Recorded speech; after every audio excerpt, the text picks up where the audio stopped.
Dari libur terlihat Jiong yang sedang merencanakan sesuatu dengan Marco.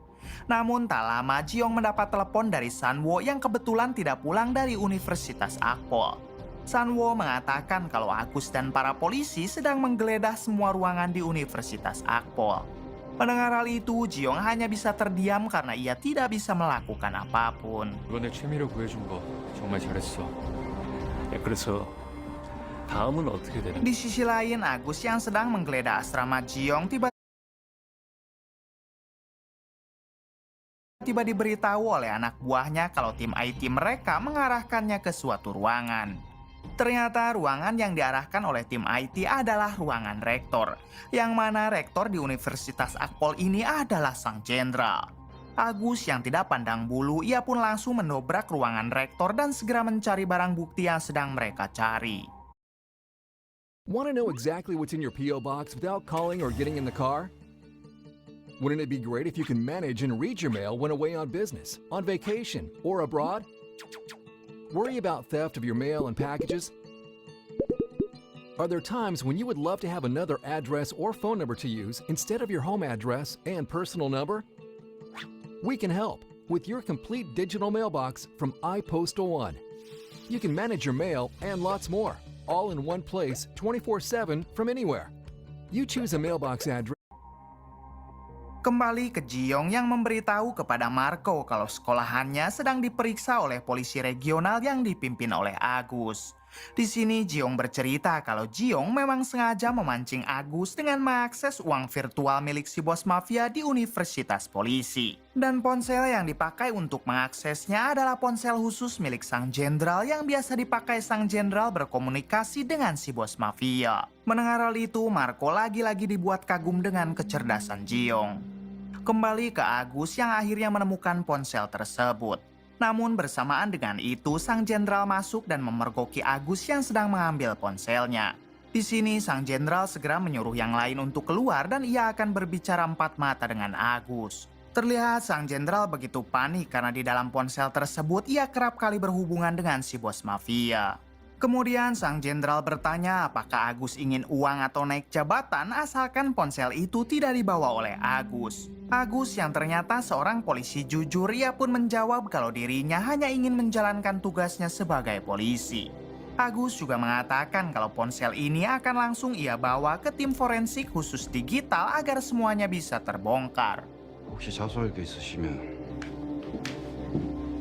Setelah Agus pergi, sang jenderal segera menyuruh seseorang untuk menghabisi Agus sebelum Agus menyerahkan ponselnya ke tim forensik khusus digital. Singkat cerita, terlihat Agus yang dalam perjalanan menuju kantor forensik. Namun tak berselang lama, tiba-tiba pada akhirnya Agus harus koit di tangan orang suruhan sang jenderal. Adegan berpindah ke The Monster yang sekarang sedang memulihkan badannya. Lalu The Monster diberitahu oleh salah satu polisi kalau Agus baru saja tewas.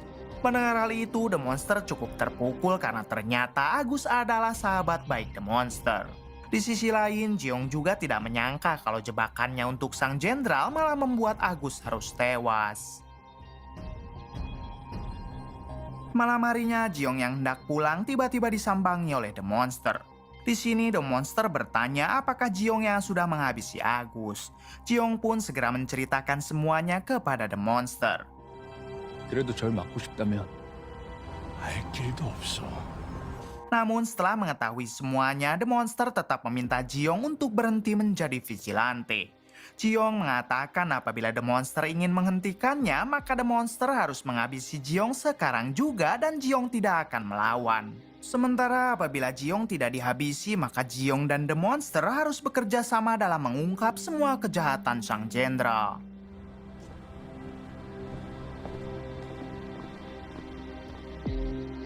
Di balik itu, si pria bertopi yang topinya sekarang masih dicuci, ternyata ia dan rekannya sudah berhasil menculik Choi. Keesokan harinya, Marco dan bawahannya sedang berusaha membuka kunci apartemen Choi karena Choi tak kunjung ada kabar. Setelah berhasil membukanya, Marco dibuat terkejut karena apartemen Choi berantakan dan pastinya Choi sudah diculik. Saat itu juga Marco menghubungi Jiong untuk memberitahukannya. 일어날 일이었어. 가자. Kembali ke Choi yang sekarang sedang diinterogasi oleh si pria bertopi yang topinya masih belum kering. Di sini si pria bertopi bertanya kepada Choi siapakah sosok sang vigilante yang sebenarnya. Choi yang memang belum tahu, ia pun tentu tidak bisa mengatakan apa-apa. Singkat cerita, vigilante memberi penawaran kepada si bos mafia untuk menukar Choi dengan akses uang virtual yang sebelumnya vigilante ambil. Mendengar hal itu, tentu saja si bos mafia tertarik dan mereka akan melakukan pertukaran di sebuah stadion sepak bola pada besok malam. Setelah itu, si bos mafia menghubungi si pria bertopi yang sekarang topinya sedang dijemur. Di sini, si bos mafia menyuruhnya untuk membawa Choi ke sebuah stadion pada besok malam. Namun, si pria bertopi mengatakan kalau ia akan menurutinya apabila si bos mafia mau membayarnya dengan harga yang sangat mahal. Karena tidak ada pilihan lain, si bos mafia pun terpaksa mengiyakannya. 평생. 그럽시다 그럼. 나 이 개새끼가 이게. Adegan berpindah ke Jiong yang sedang mengatur strategi dengan Marco.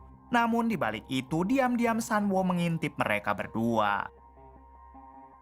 Keesokan harinya, si pria bertopi yang topinya sebentar lagi akan kering, ia pun memberitahu Choi kalau Choi akan ditukar dengan akses uang virtual. Mendengar hal tersebut, Choi langsung tertawa dan ia tidak menyangka kalau semua ini semakin tambah seru. Kembali ke si bos mafia dan para anak buahnya yang mendatangi stadion lebih awal. Ternyata maksud tujuan mereka datang lebih awal yaitu untuk mengambil alih akses CCTV yang ada di stadion. Malam harinya, si bos mafia dibuat kaget karena semua orang tiba-tiba berdatangan dan memakai pakaian seperti vigilante. Kemudian si bos mafia melihat sebuah bis festival yang akhirnya ia sadar kalau di dalam stadion rupanya akan diadakan sebuah festival musik. Tentu saja semua ini adalah rencana Jiong dan Marco, apalagi Marco banyak duit dan bisa mengadakan festival di mana saja dan kapan saja. Di balik itu, si pria bertopi dan rekannya sekarang sudah sampai di lokasi dengan membawa Choi. 들어가자. Singkatnya, festival musik di dalam stadion telah berlangsung.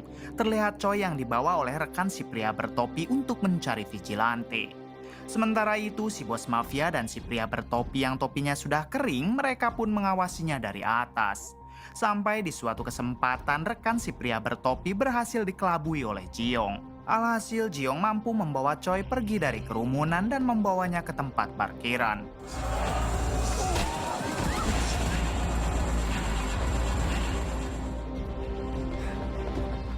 Di sisi lain, si bos mafia dan anak buahnya didatangi oleh Marco yang memang sengaja ke sana untuk memancing mereka agar pergi ke parkiran juga. Lalu terjadilah aksi kejar-kejaran antara Marco dengan kelompok si bos mafia.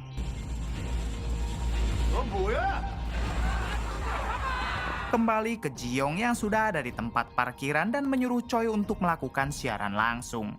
Kemudian Jiong naik ke atas mobil dan berhadapan dengan rekan si pria bertopi. Tak lama si pria bertopi datang untuk membantu rekannya dalam melawan Jiong. Lalu akibat dari siaran yang dilakukan Choi membuat The Monster akhirnya tahu apa yang sekarang dilakukan Jiong. 저는 지금 월드컵 경기장에 나와 있습니다. Listen, paying $14.99 a month for a streaming app and $9.99 a month for a music app and $12.99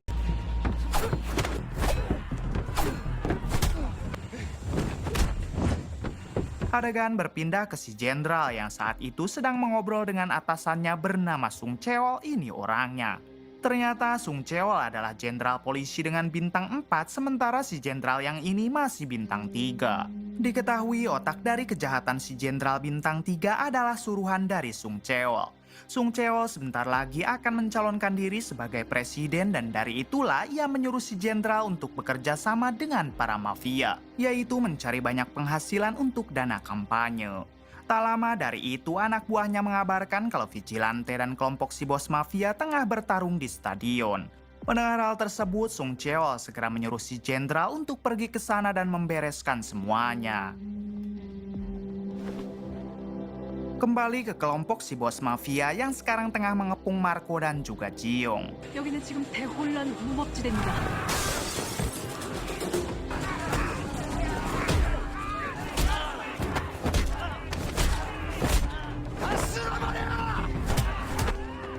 Di tengah pertarungan, tiba-tiba ada satu mobil muncul yang langsung menghabisi rekan si pria bertopi.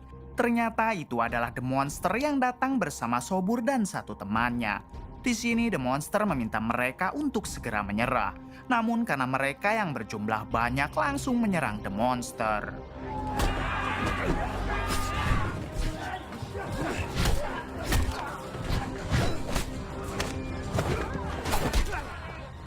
Kemudian memperlihatkan Jiong yang sekarang sudah sangat kelelahan tapi ia terus diserang oleh si bos mafia.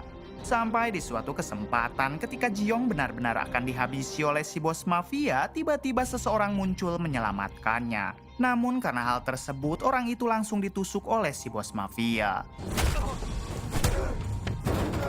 Ternyata orang yang menolong Jiong adalah teman baik Jiong yaitu Sanwo. Di sini Sanwo rupanya sudah tahu kalau sang vigilante adalah Jiong. Bersamaan dengan itu, para polisi datang untuk menghentikan mereka semua. Namun si bos mafia segera melarikan diri ke arah ruangan bawah tanah. Jiong meminta Choi untuk menangani Sanwo sedangkan dirinya akan mengejar si bos mafia. Singkatnya, Jiong masuk ke ruangan bawah tanah sementara Marco mencoba menahan semua anak buah si bos mafia. Kembali ke Jiong yang saat ini berhadapan dengan si bos mafia dan juga si pria bertopi. Hingga tak lama muncul The Monster yang datang untuk membantu Jiong. Pada akhirnya The Monster berhadapan dengan si pria bertopi sementara Jiong dengan si bos mafia.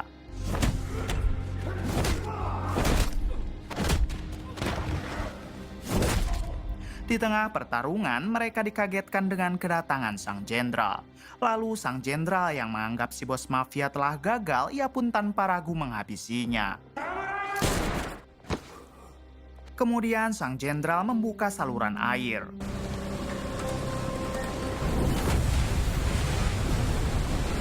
Setelah itu, ia menembaki Jiong The Monster termasuk si pria bertopi, tapi untungnya tembakannya tidak ada yang tepat sasaran. Ketika si jenderal sedang mengisi kembali pelurunya dengan cepat, Jiong naik ke atas hingga berhasil memojokkan si jenderal. Kemudian Jiong tanpa ragu menghajar si jenderal dan akan menghabisinya sekarang juga. Akan tetapi aksi itu dihentikan oleh The Monster karena ia akan membawa si jenderal ke pengadilan. Di waktu yang sama, si pria bertopi yang topinya sekarang basah, ia pun menantang Jiong dan The Monster lalu terjadilah baku hantam. Di tengah baku hantam, diam-diam si jenderal mengambil kembali pistolnya lalu menembak Jiong, The Monster, dan si pria bertopi. The Monster yang hanya tertembak di bagian tangan, ia pun segera mendekat lalu tanpa ragu menghabisi si jenderal.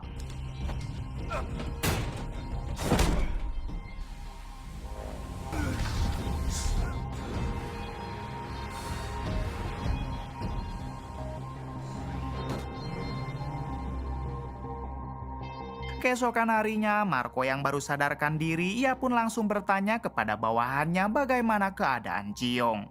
Si bawahan mengatakan kalau Jiong baik-baik saja. 나쁜 놈들 잡으러 다닐 수 있겠어. 다음 기회가 있을 겁니다. Berpindah ke Jiong yang sedang meratapi kesedihannya karena ternyata Sanwo sahabat baiknya telah tewas akibat insiden semalam. Di balik itu, Choi bercerita kepada The Monster kalau sekarang bukan hanya Jiong yang menjadi vigilante, melainkan juga dengan The Monster.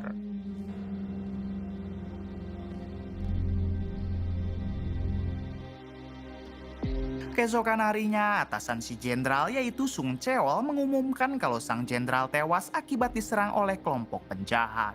Mendengar perkataan itu, Jiong sadar kalau otak dari semua kejahatan si jenderal adalah Sung Cheol. Singkat cerita, para calon perwira termasuk Jiong sedang dilantik. Namun ketika mengucap sumpah setia kepada negara dan atasan, Jiong hanya berdiam diri. Tamat. Bagaimana menurut kalian? Kisah yang mungkin dapat kita ambil dari film ini